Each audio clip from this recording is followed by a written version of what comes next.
Streetsville, Ontario. Streetsville Baptist Church, if anyone's listening.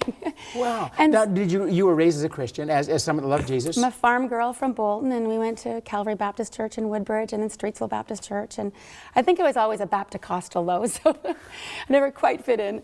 But I think joy was a big part of my life. Service through watching my dad in action and my mom and their various ventures. My mom they always had a heart for reaching people and being a friend and friendship evangelism. It was huge. Okay. So Yeah. when did you go into momodeling?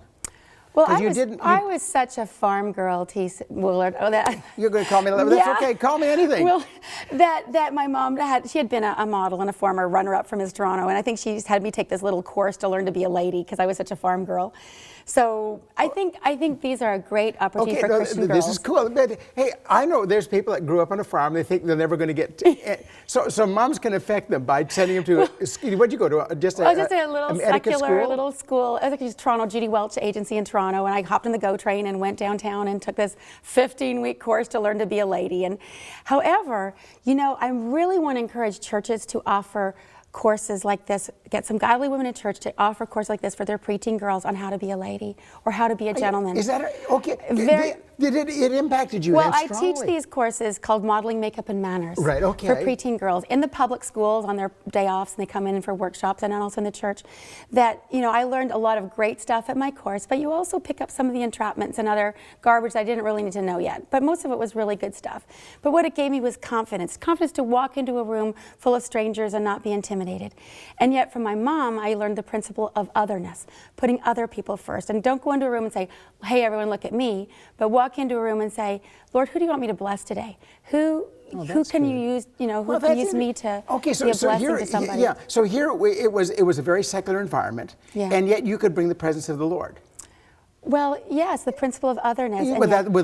Whereas if I'm very self-centered, just thinking about myself, oh no, everyone's looking at me, I probably have a zit, and I probably have run in my pantyhose, and I look really awful.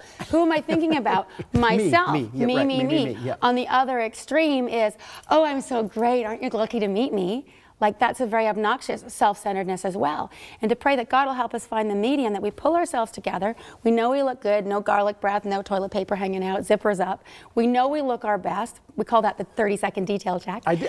So check in the mirror before you do all that. Then you step out the front door. Okay, you walk out. And forget about yourself the rest of that day. Do you remember that little song? No, Just forget about yourself. Concentrate on him and worship. Yeah. So forget about yourself. You look great. And forget about yourself the rest of the day. So it's in the preparation, you check these things out. Yep. And it's not about you. Your hair looks great, no garlic breath, you look wonderful. Absolutely. And that is cool. Then you don't have to think about yourself. You can think, Lord, who do you want me to bless? And you don't know what other people are going through. You don't know, and even, going back to my dad's grocery store, customers coming through and maybe they're grouchy. You don't know why they're grouchy. Maybe they've just had a fight with their spouse. Maybe they've just got laid off from their job. Maybe their friend or spouse has cancer.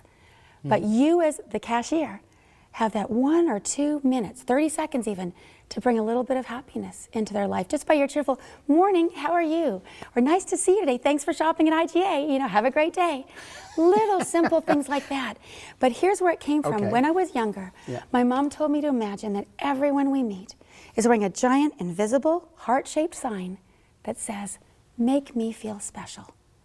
Could be your mother, your father, your pastor, your minister, your teacher, the crossing guard, the lady at McDonald's. Yep. Everyone you meet. Oh, look, Willard's wearing a sign that says, make me feel special. How can I make you feel special today? How is Betty, How was your weekend? Did you have a good weekend? Little things, ask questions about that person. You look great today. Tell your mother how skinny she looks. I love you.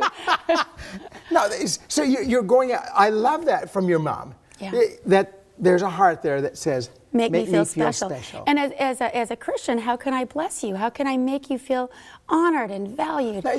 Now, okay, you picked these things up then, and you just started, this is what I'm, so go ahead. At the assemblies, at the schools, I go to the public schools across America, and I speak at corporations on customer service and employee relations, but I bring this visual giant heart, and we actually duct tape it. We stick it to someone's chest and they can see it. It says, make me feel special. And we practice. How can we make your principal feel special? How can we make your school secretary feel special? How can we make your custodian feel special? How do you get people to get, instead of, because we all walk around with a heart that says, make me feel special. And we've got this idea. Yes. It's everybody's job to make me feel special. Okay, I mean, that's kind of the world we live in right now. Is though I'm wearing the heart, and I want you to make me, instead of what you've got the idea, I'm looking to see other people's hearts. Right. Okay, this is what I hear from you. Well, again, this is where the golden rule comes in. Treat others the way you would like to be treated. The golden rule. I would like to be made feel special, so I'd like to honor you and make you feel special and make you feel honored and respected. So that's where the whole respect thing comes in. Respect. And we made a little song, you know, R-E-S-P-E-C-T, everybody wants it. Everybody needs a little respect. In French, R-E-S-P-E-C-T, tout le monde en veut du respect. Du respect. Tout le monde a besoin d'un peu de respect. Well, we have these kids across the world, across Canada, but they have people joining the Manners Club from Saudi Arabia, from South Africa, from Australia, from England. We've said the Good Manners Pledge. We're singing your songs over the internet.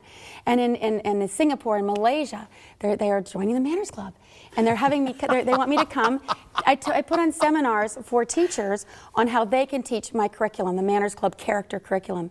And so there's a public school version, and then we have supplements that if churches want to use it for a vacation Bible school or for VBS or for their kids club or for their program in the church. But when I speak at Muslim groups or Punjabi groups, I will go in and teach the exact same program. I'll pull a few quotes from their holy book as well, so it's appropriate for them. But because these are universal principles, yeah, when it comes to the golden principle or the golden rule, yes, every group has every that. culture. Every culture has a that version. In a version Baha'i and Confucianism and all there, Judaism and Taoism. Yeah, and so I have this wonderful poster that has the golden rule in all these cultures. But we know it was Jesus who said, "Do unto others." And so we made it into a little rap. Okay. It goes, if you won't be really cool, then you got to know the golden rule, you know? And I'll have 600 kids in the auditorium, and maybe 20 years ago, I'd say, who knows the golden rule? And 600 hands would go up. And these days, maybe 3, 4, 5 hands go up. They've heard of the golden rule. We're living in a new generation, that it's a new paradigm, and these kids aren't bad kids. They just have not been exposed to the truths of life, the basic principles of life. That's absolutely and true. we know where they came from. Yeah. Right. So this is something you have opportunity. You're the Manners Lady, and you find you at the Manners Lady or just .com.